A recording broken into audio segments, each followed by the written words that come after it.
Hello. I'm making bread today. This is the recipe I'm using. It's kind of a weird one because I wanted to make 1.5 loaves of bread. And so I had to do some math with my original recipe, but I'll put the recipe that I am using and the recipe that I was my original recipe in the description. So I had 1.8 cups of water, and I just added warm water, not hot. It's a little cold now, but it was warm. And then I just added 2/5 cup. I just did a little bit less than a half cup of, what's it called? Sugar. Now I'm gonna add 1.5 teaspoons of salt.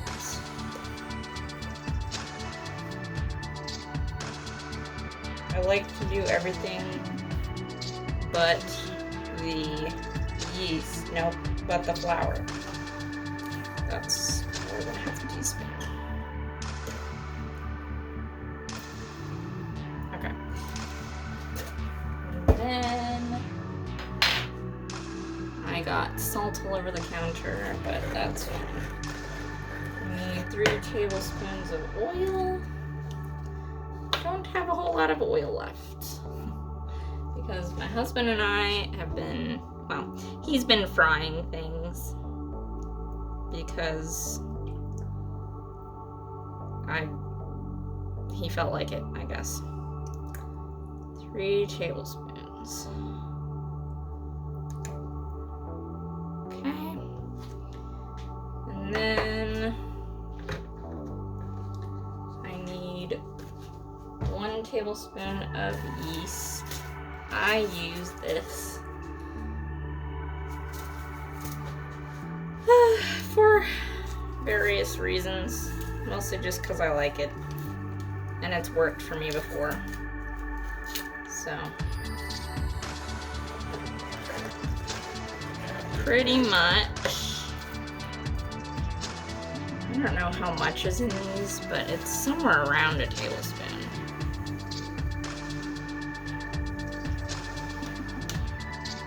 Oh, it's less than a tablespoon.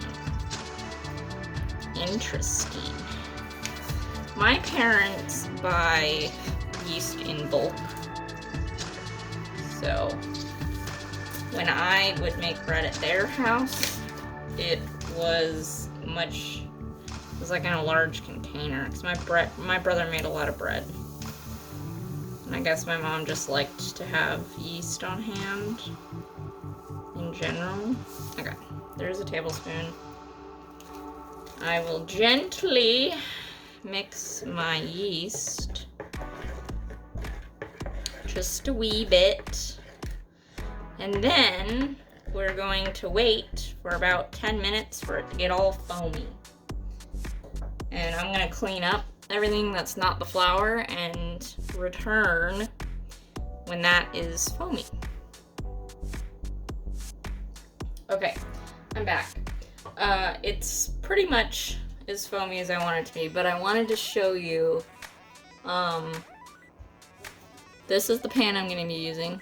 So it's just a normal loaf pan, but the reason I'm making like 1.5 worth loaves is because I want to make little baby loaves for my daughter. So I have 3 little loaf pans. Then I'm gonna put a little bit of dough in, and then I'm going to make that. But here is what foamy yeast looks like. This is how it should look. I know some people don't do that. They don't let their yeast foam up. They just kind of mix in all the ingredients and call it good. And I guess sometimes that works. Like, that's what you do in a bread maker, but that's not what I do, so eh. And then I'm gonna do a time lapse of me adding in the flour, but I wanted to say a couple things while I mix the first cup or two.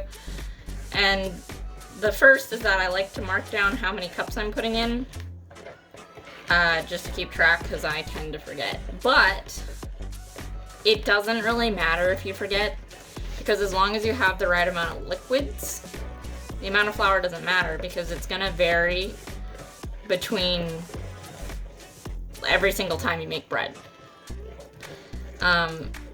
Because if it's more humid out, you might need more flour, because you basically just mix in flour until the bread stops sticking to the bowl, but not enough that it's overly dry. And so I just kind of like to keep track in general to make sure it's not a super weird amount of flour. And then I just kind of mix it up until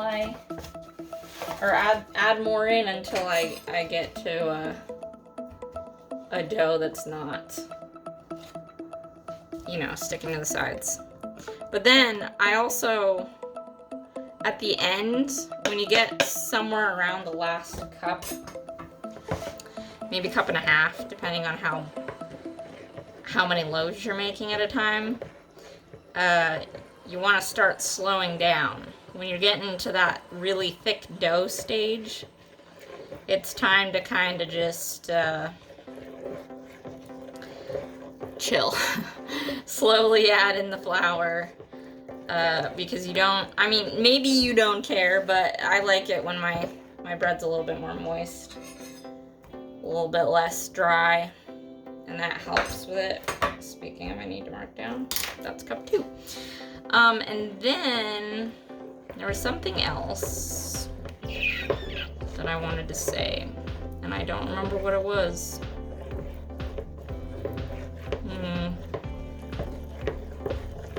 Oh yeah, so I don't knead my dough.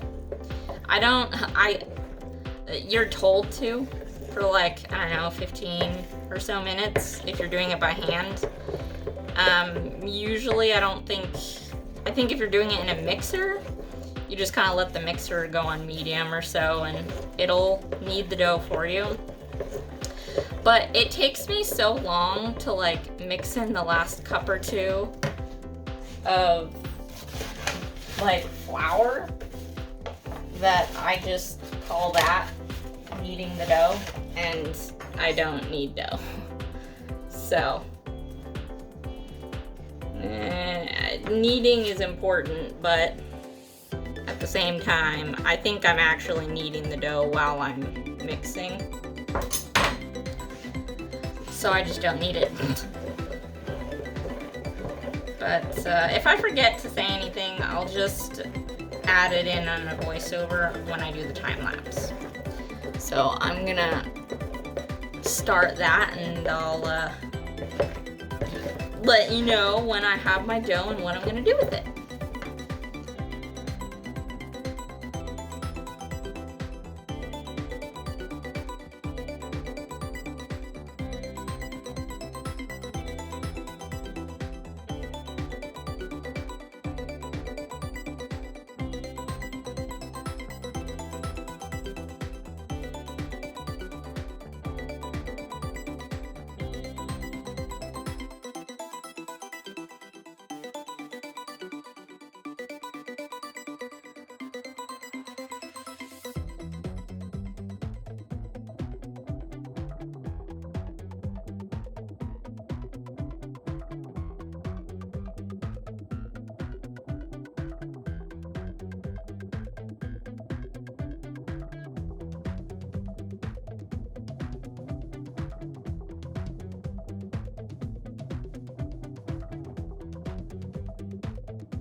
hello, I have returned.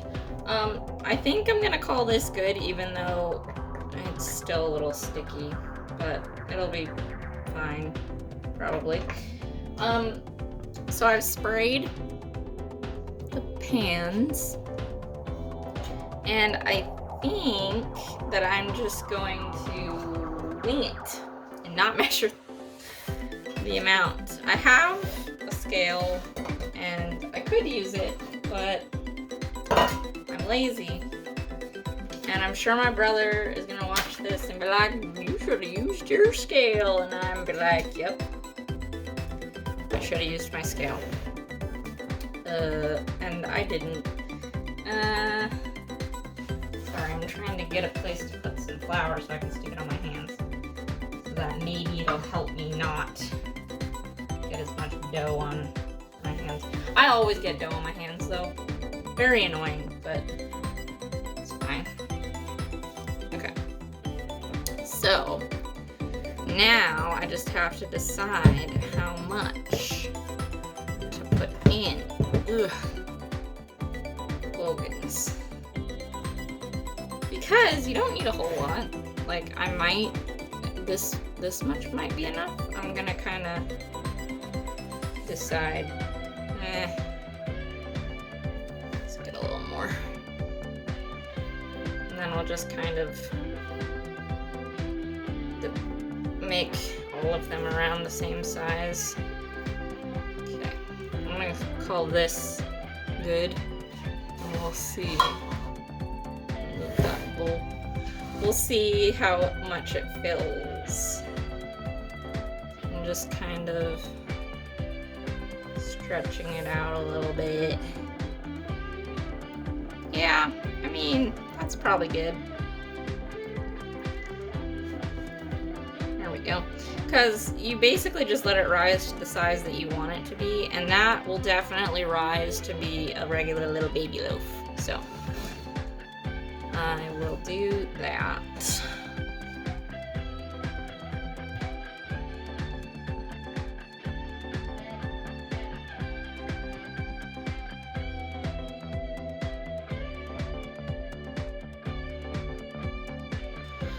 Okay. Sorry. Now, all I do is cover them up with a towel or something like that, and then you wait until they are about the size that you want them to be in the loaf. If you want them to be really dense, you wait a short amount of time and they rise only a little bit. It can take anywhere from like 30 minutes to 3 or 4 hours, depending on the temperature of your house. My house is cold, so it's probably gonna take a while, but I will show you what it looks like or what size I kind of let them rise to, and then I'll tell you about the baking part. Alright, this is a little bit taller than I meant it to be, but this is about what height I like to bake it at.